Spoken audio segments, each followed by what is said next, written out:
Mazhab yang paling tua Hanafi, meninggal tahun 150. Imam mazhab yang kedua Maliki, meninggal tahun 179 Hijrah. Makamnya di pemakaman Baqi di kota Al-Madinah Al-Munawwarah. Imam mazhab yang ketiga Syafi'i, meninggal tahun 204. Makamnya di Mesir. Ada satu tempat namanya Masjid Imam Syafi'i. Di samping masjid itu sekarang perluasan masjid masuk ke dalam areal masjid, Masjid Imam Syafi'i. Yang keempat Imam Hambali, makamnya di Baghdad, Irak. 4 imam besar, salah satu dari imam besar ini adalah Imam Malik bin Anas, masyhur populer dengan nama Maliki. Nama kitab hadisnya Muwatta. Adik-adik sekalian, Aisyah adalah sahabat Nabi. Komplain satu jamaah, Ustadz Somad, ya saya nggak setuju kalau Ustadz mengatakan Aisyah itu sahabat Nabi. Kenapa kamu nggak setuju? Yang benar Aisyah adalah istri Nabi, Pak Ustaz. Saya cerita lain, dia ngomong lain. Yang saya maksud sahabat menurut ilmu hadis, sahabat adalah orang yang bertemu dengan Nabi, beriman dengan Nabi, meninggal dalam keadaan muslim, maka itu sahabat Nabi. Aisyah sahabat Nabi, Abu Bakar Siddiq sahabat Nabi, Umar sahabat Nabi, Hafsah sahabat Nabi, Ali sahabat Nabi menurut ilmu hadis. Tapi kalau menurut ilmu warisan, Ali menantu Nabi, Fatimah anak Nabi, Aisyah istri Nabi, Abu Bakar mertua Nabi, Hasan Husain cucu Nabi. Tapi semuanya sahabat Nabi, karena mereka cukup 3 syarat: jumpa dengan Nabi, beriman dengan Nabi, meninggal dalam keadaan muslim. Memangnya ada orang yang ketemu Nabi tapi tak beriman dengan Nabi? Ada. Siapa namanya? Ada dalam Al-Quran. Adik-adik, bapak ibu tahu semua namanya siapa? Tabbat yada abi lahabi wa tab.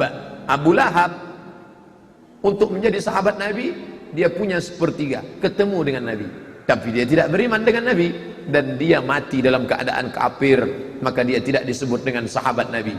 Nabi, di bawah Nabi, sahabat, di bawah sahabat, tabi'i.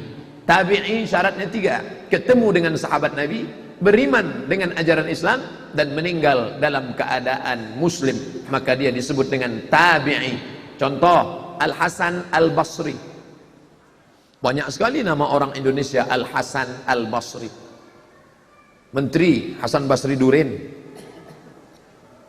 Ketua MUI Republik Indonesia Kiai Haji Hasan Basri. Mungkin di antara adik-adik pun ada namanya Hasan Basri. Cuman sekarang orang malu punya nama Hasan Basri. Nama kamu siapa? Bram. Al-Hasan Al-Basri tabi'i, karena dia belajar kepada sahabat Nabi. Hasan Basri murid langsung dari sahabat Nabi yang ada di kota Basrah, yaitu Anas bin Malik. Maka sahabat Nabi yang punya murid-murid sekalian, muridnya itu disebut dengan tabi'i. Maka di Maghrib, negeri Maroko, bertebaranlah tabi'i. Setelah tabi'i. Sekarang kita baca kitab hadis namanya Muwatta, ditulis oleh Imam Malik bin Anas. Imam 4 mazhab yang paling tua Hanafi, meninggal tahun 150. Imam mazhab yang kedua Maliki, meninggal tahun 179 Hijrah. Makamnya di pemakaman Baqi di kota Al-Madinah Al-Munawwarah.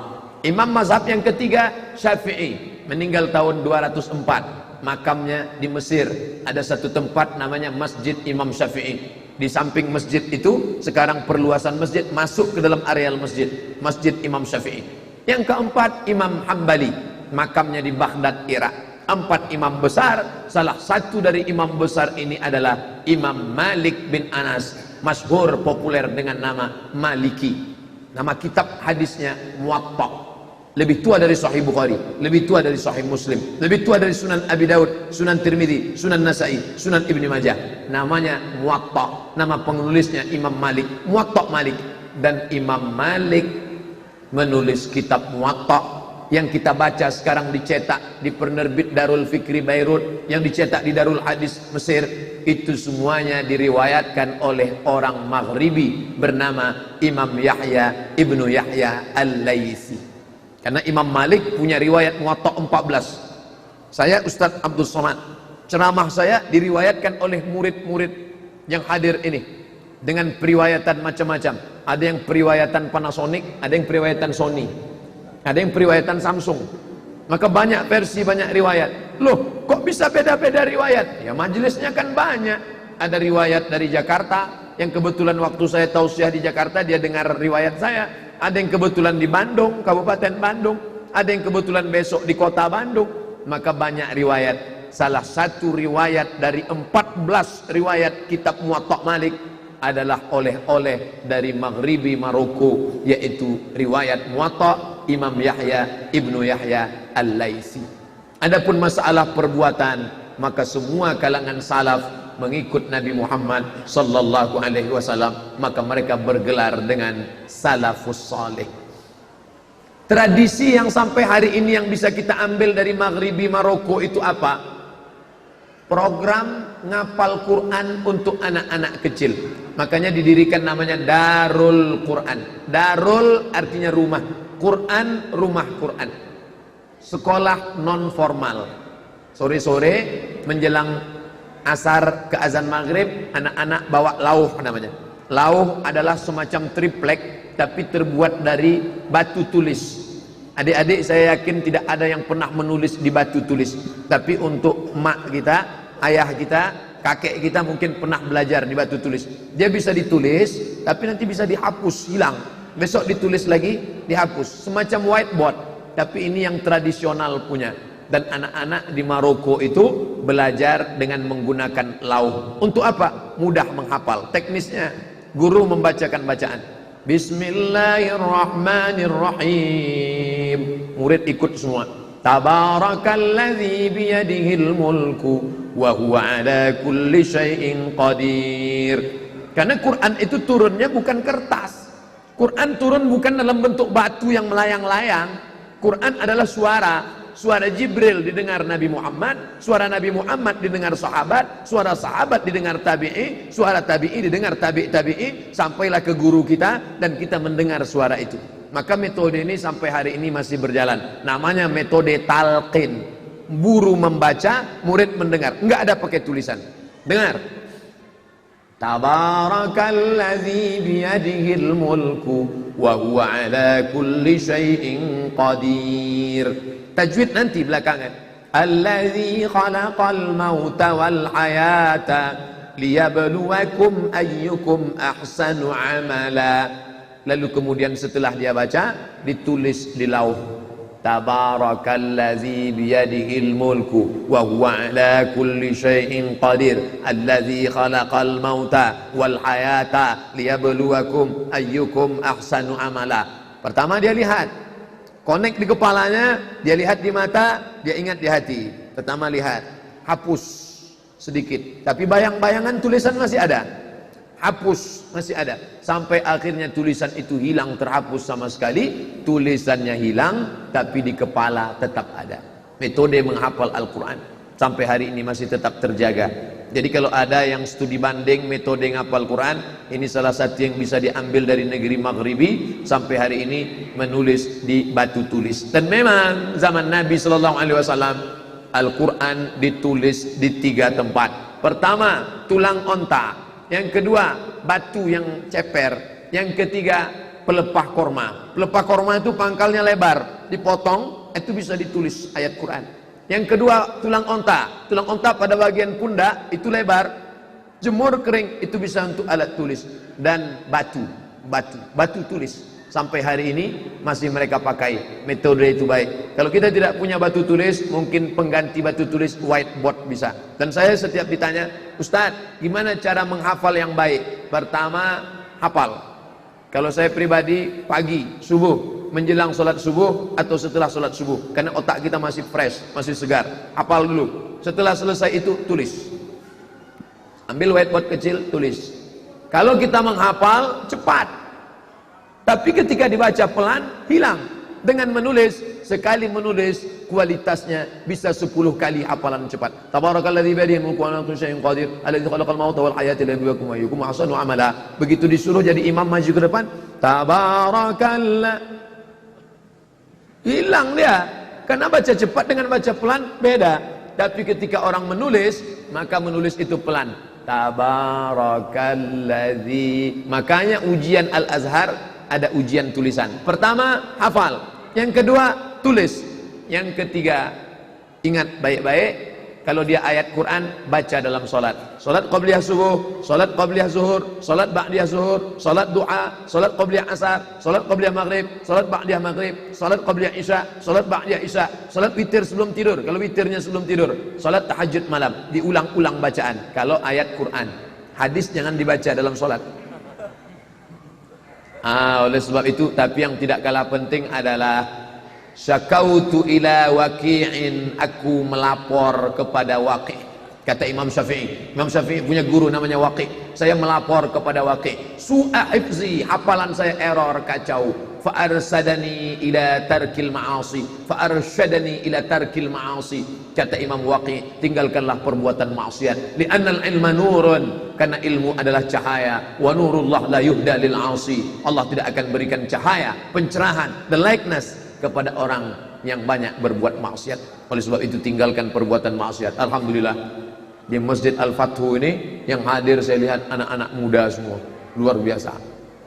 Anak muda, semangat. Inilah yang akan menjadi pemimpin masa depan Jawa Barat insyaallah.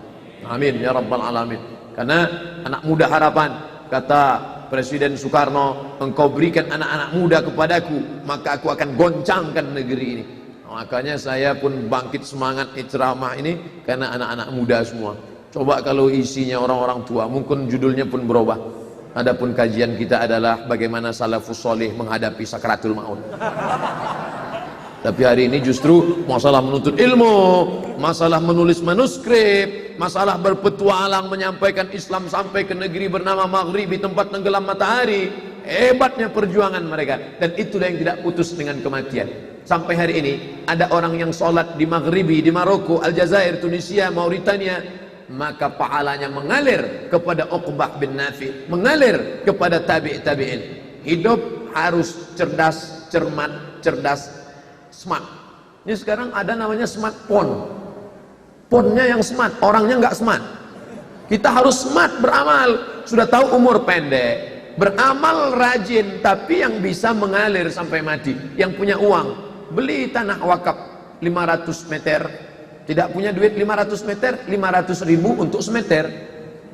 Pembebasan tanah masjid 500.000 1 meter, saya beli 1 meter. Untuk apa? Orang sholat. Nih wakaf masjid ini tidak putus sampai selamanya. Idza matal insan, kalau ada orang mati, inqata'a, putus amalnya, illa, kecuali 3. Salah satunya adalah yang tak putus dengan kematian. Metode menghafal Quran sampai hari ini tak putus dengan kematian. Lalu apa yang diajarkan salafus saleh ke sana? Majlis hadis. Imam Yahya bin Yahya Al-Laitsi tinggal di Maghrib, Andalusia.